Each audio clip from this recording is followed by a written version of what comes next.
Hey friends, it's Julia. I am here in my office space where I prepare, cut, laminate, and add little Velcro dots to all of our learning activities. So today I can't wait to share with you all of our watermelon theme printables and the activities that I'm going to be setting up for my kids to go along with them. I do want to say that you can download all the printables I'm going to share with you for free on my blog. But first, make sure that you watch this entire video to see all the different ways that I'm going to be presenting the activities, to see the different ways that you can use the same printables for children with different skills, different interests, and different abilities. Also, make sure that you subscribe to my channel so that you don't miss any of the new printables or activities that I'm going to be sharing with you. I share loads and loads of free printables, lots of learning activities, and learning ideas for kiddos between ages of 3 to 6, especially with a Montessori twist. Let's get to it. Let's begin with language and phonics. So here I have letter cards. These are capital watermelon cards because everything's watermelon theme.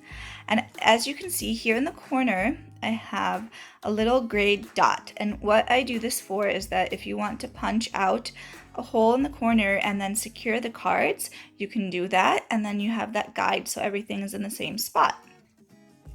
So you can use these cards in different ways. As you can see here, we did some rainbow writing. So the child traces the letter in different colored pencils or crayons, whatever tool you have. You can also laminate them and then have the child do that with with a dry erase marker so they can do it over and over again. And then I have them here on this binder ring for lowercase. Another activity that you can do is have the child match upper and lowercase, so then you wouldn't need the binder ring. Or you can even have them write out sight words with the card. So you can have them write words like at, to, things like that, or CVC words if they're a little bit more advanced.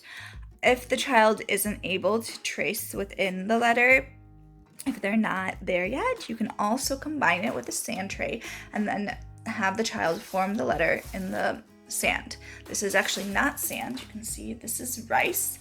I colored it pink with by putting some rice, normal white rice, in a Ziploc bag, and then I added a couple squirts of pink paint and then shake the bag so that the rice is coated fairly evenly, and then let it dry overnight on a tray. You can see it doesn't stain the hand at all. So another variation of these letters that I have are like this, and you can also do the same type of idea where the child can trace within the letter, or they can match the upper and lower case, or you can even grab a manipulative. These are black beans in this little jar, and you can have the child place the beans onto the letter. You can choose different variations of these types of activities. To store this, so I'm just keeping it in these lovely little containers. Another activity, so if you have a child that's not reading and writing yet, if they're not ready to use the letters, you can do the same type of activity with these strips. So you can see different patterns that are, these prepare the hand for handwriting. A lot of these patterns are similar to what you would see when you are trying to form letters, especially these are the curvy lines. Alternatively, the child can also just cut along the line. You can have them trace in it. You can have them make the line out of Play-Doh. So a lot of great options and ways to use that material.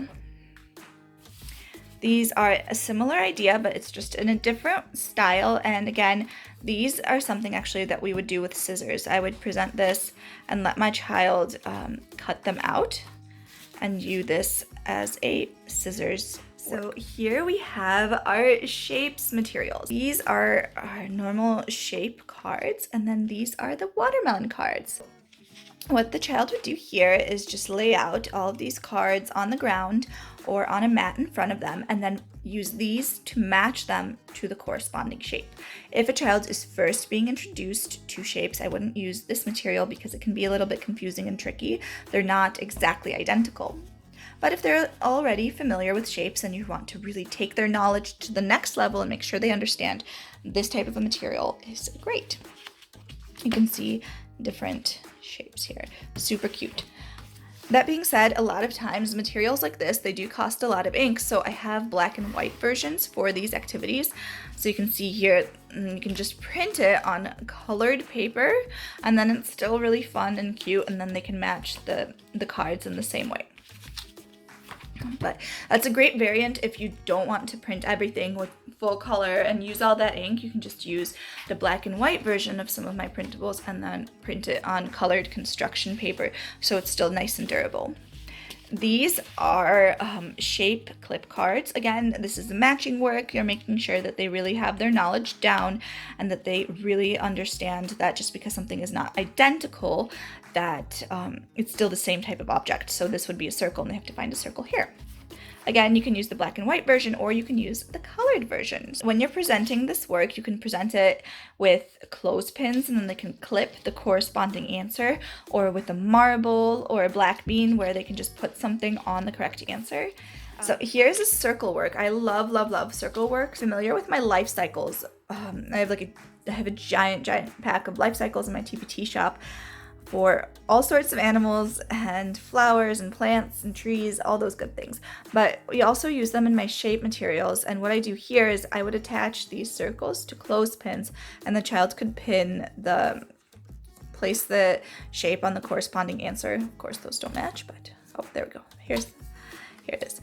That's just a fun way to practice matching, and it's a bit unique. You can also just put Velcro dots on here and then have them Velcro match the corresponding answer with Velcro. So super fun. These also come in color. It's not just black and white. Here we have these mats, and then what I would use these for is with Play-Doh or with a manipulative. You can do black beans and have the child just make that shape. Also, black and white version. How cute. So see, it's still lots of fun if it's in black and white. And lastly, we have counting and math. These are great for one-to-one correspondence when the kiddo is just learning how to count. They can see the answer here. It's errorless work, so they just have to count out 5. And what I would do, you can use the printable seats provided, so they just put 1 on 1.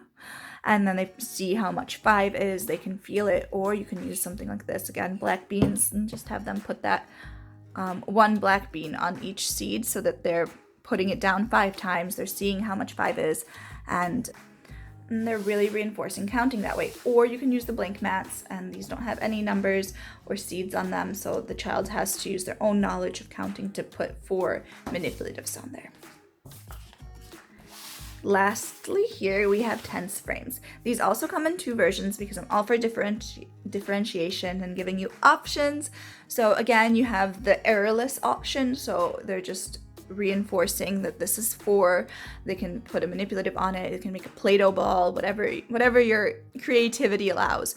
You can use the blank mats where they select a number card and then they would put this card here, for example, and then they would put 8 seeds in the tense frames. So you can use them like this. I have the option in the packet, or you can cut it out completely so there's no white frame. I think both are super fun and cute. So those are our watermelon themed printables. Like I said, if you're interested in the printables, make sure that you visit my blog where you can download all of these goodies. I'll link all the different blog posts in the description box so you can grab your own sets of activities. Make sure that you don't miss out on any new printables, activities, learning ideas by subscribing and hitting that bell to be notified whenever I make a new video. I make a lot of printables, a lot of new activities every week, so make sure that you don't miss out. How pretty are these watercolors though? Goodness. So make sure that you subscribe, make sure that you visit my blog for the printables, and let me know what you think. Let me know which theme you would like to see next. I love to hear from you, and I'd love to know what I should make for you.